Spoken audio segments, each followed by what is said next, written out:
I just start? Yeah, whatever. Alright, so for my topic, for my speech, I decided to talk about logging and deforestation.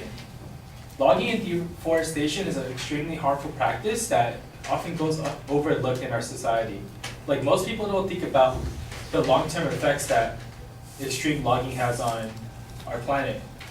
Deforestation destroys a lot of irreplaceable climate and wildlife systems. Like many of the rainforest and forest ecological systems, once they're destroyed, it's pretty much impossible to replicate it.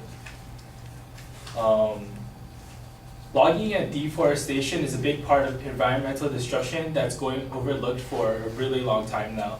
And if it keeps going on, there's going to be a lot of long-term effects that is going to make it really hard to live on Earth. Scientists are predicting that rainforests will all be lost in as little as 100 years. And once rainforests are lost, we lose a lot of resources, such as the potential medicine that we can get from it and the animals and plants that are all living in the rainforest right now. The forests and rainforests that we are chopping down right now are a limited term resource, that once they're all gone, we can't get any more of it, and it's getting used at an alarming rate. According to the Wildlife Fund, about 36 football fields worth of forests are getting used up every minute of our lives. And the lack of awareness is a big contributor to what lets this happen.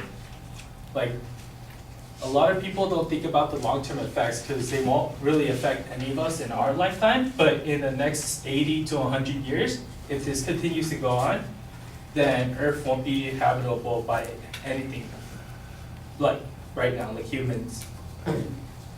And the wildlife part of this is there's a lot of potential cures and remedies that are going to be lost once the rainforests are gone. Some scientists are saying that there's cures for cancer and all that in the rainforest, and once the rainforests are gone, there's not going to be any way to get those back. There's a lot of biodiversity in the rainforest as well that would be lost to the deforestation, as they're expecting that in the next 25 years, we're going to lose up to 28,000 species of plants and animals. And the rainforests and forests in general are home to a lot of animals and plants. About 80% of our biodiversity lives in areas such as that. And the long-term effects, the most important part of all of this is the deforestation can cause floods, because once we cut down the trees, then the trees won't be absorbing water for the soil or preventing the rain from hitting the soil. And that will cause a lot of soil erosion and contaminate the water and just cause flooding in the future.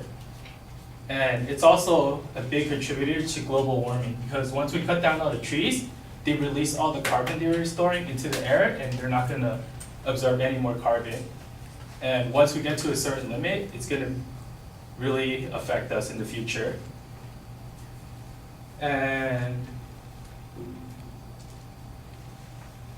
it's another big contributor to global warming as well, because all the deforestation adding up in the world accounts for about 15% of the global carbon emissions, while all the cars and the trucks in the world don't even add up that much. And for the environmental part of this, Earth wouldn't be habitable in the next 100 years if we continue to cut down trees like this.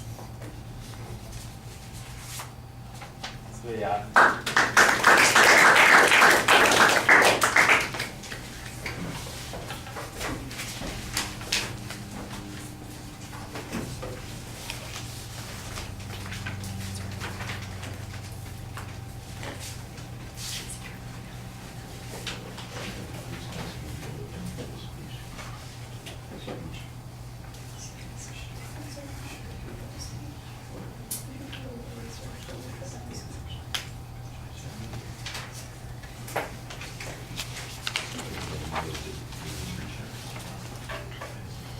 All right, David, you need to identify a proposition. I know what the subject is, but the specific proposition is never clearly identified. There's not really a preview of what the supporting structure is going to be. I can kind of look and see where some of the issues might be divided up based on the effects that you're talking about.